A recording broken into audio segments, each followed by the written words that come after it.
بسم الله الرحمن الرحيم. صوت القاهرة.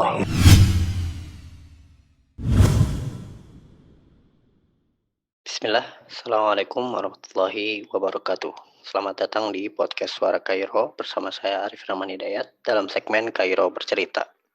Dalam segmen ini kita akan sedikit menceritakan beberapa kisah yang menarik menurut saya dan mungkin bisa diambil ibrohnya atau pelajarannya untuk kita semua. Kisah kali ini datang dari pengadilan di Saudi Arabia. Bermula ketika seseorang berumur sekitar 60 tahun datang ke pengadilan menuju hakim mengadukan masalahnya. Hakim bertanya, apa masalah kamu? Sementara orang ini lebih tua daripada si hakim umurnya. Kemudian dia bilang, saya ada masalah dengan kakak saya. Apa? Masalah apa? Sengketa harta kah? Perebutan harta warisan kah? Atau apa? Nah, maka dia menceritakan bahwa selama 30 tahun saya sudah menjadi askar atau menjadi penjaga perbatasan di daerah Tabuk di Saudi Arabia. Dan saya selama itu membagi gaji saya, setengah gaji saya mengirimkan setengah gaji saya untuk kakak saya dan ibu saya dalam rangka pengurusan ibu saya. Itu untuk mengurus ibu saya. Dan hari ini saya ingin mendapatkan hak asuh atas ibu saya dari kakak saya. Nah, kakaknya berumur 5 tahun di atasnya, itu umur sekitar 65 tahun. Sang hakim bingung. Ini adalah kisah paling unik. Ini adalah kasus paling unik yang mungkin pernah dia tangani, bahwa di saat banyak orang berebut sengketa tentang harta, tentang warisan, tentang hak asuh anak, ini dua orang tua renta ini bahkan berebut hak asuh ibunya. Maka sang hakim pun bilang, oke, datangkan kakakmu ke pengadilan, juga ibumu ke pengadilan. Maka dia datanglah dua bersaudara tersebut ke pengadilan, menggendong ibunya. Yang satu menggendong dari sebelah kanan dan yang satunya menggendong dari sebelah kiri. Kemudian terduduklah dua orang itu bersama ibunya di pengadilan. Kemudian sang hakim bertanya lagi, gimana? Coba ceritakan, kata orang yang mengadukannya. Orang yang mengadukan tersebut udah mengatakan begini, saya sudah ceritakan semuanya kan, coba ceritakan lagi. Yaitu, jadi kemudian diceritakanlah bahwa ya saya sudah 30 tahun menjadi askar, kemudian membagi gaji saya kepada ibu dan kakak saya untuk pengurusan mereka, untuk pengurusan ibu saya, dan saya ingin di akhir hayat saya, di sisa umur saya berbakti kepada ibu saya. Dan ketika saya meminta kepada kakak saya untuk hak asuh ibu, maka kakak saya menolak, bahkan berkata, demi Allah kamu tidak akan bisa merebut ibu dari saya. Padahal saya bukan mau merebut ibu, saya hanya ingin memindahkan ibu saya ke rumah saya, yang mana tentunya kakak saya masih boleh untuk mengunjungi dia, untuk mengunjungi ibu saya tentunya. Maka dan kakak saya berkata, kamu tidak akan boleh mengambil ibu kecuali lewat jalur pengadilan. Makanya saya datang ke sini untuk mengadukan permasalahan ini. Sampai akhirnya si hakim termenung, bertanya kepada kakaknya, benarkah itu? Kemudian kakaknya mengatakan, iya hakim, benar. Kemudian si hakim bertanya ke ibunya, bagaimana pendapatmu wahai ibunda dari kedua anak ini? Kemudian sang ibu mengatakan, dia memberi isyarat bahwa ini adalah mata kananku dan ini adalah mata kiriku, wahai hakim. Jadi kedua anak itu diibaratkan seolah ia adalah dua anak yang memang sama-sama punya peran, sama-sama disayangi. Bahkan posisi mereka seperti dua mata, yang satu mata kanan, yang satu mata kiri. Maka sang hakim pun kebingungan di situ untuk memutuskan siapa yang lebih berhak.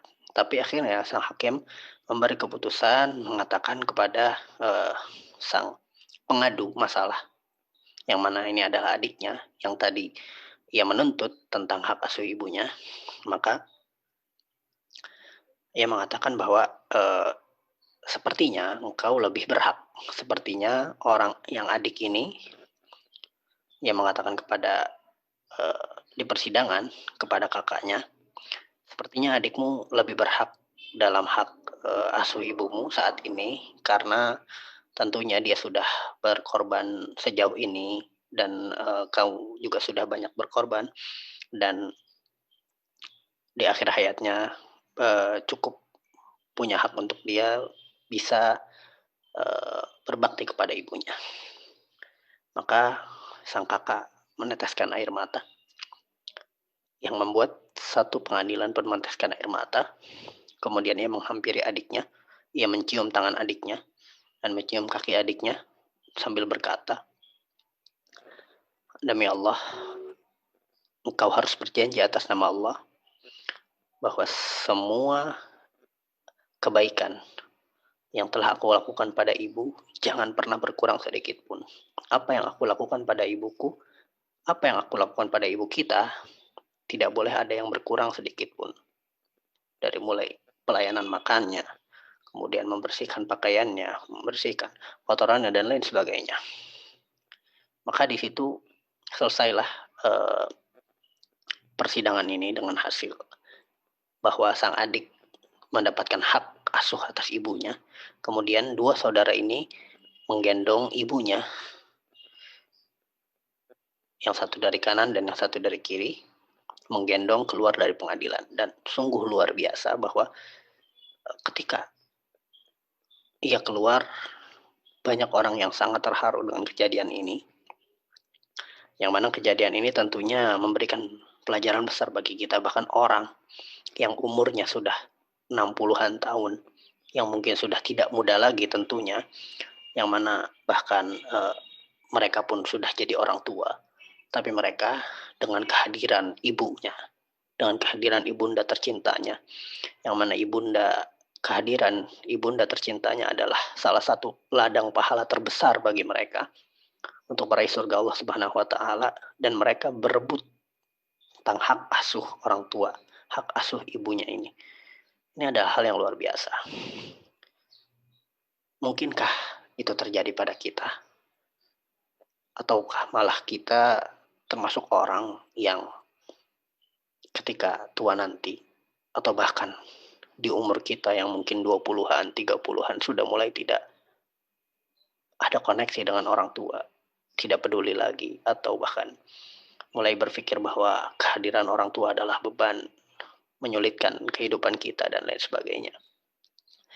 Maka semoga kisah ini jadi bahan renungan dan juga jadi pelajaran besar untuk kita agar senantiasa memperjuangkan dari salah satu ladang pahala terbesar di akhir hayat kita. Ladang pahala terbesar dari hidup kita untuk menggapai ridha Allah Subhanahu wa taala dan surganya.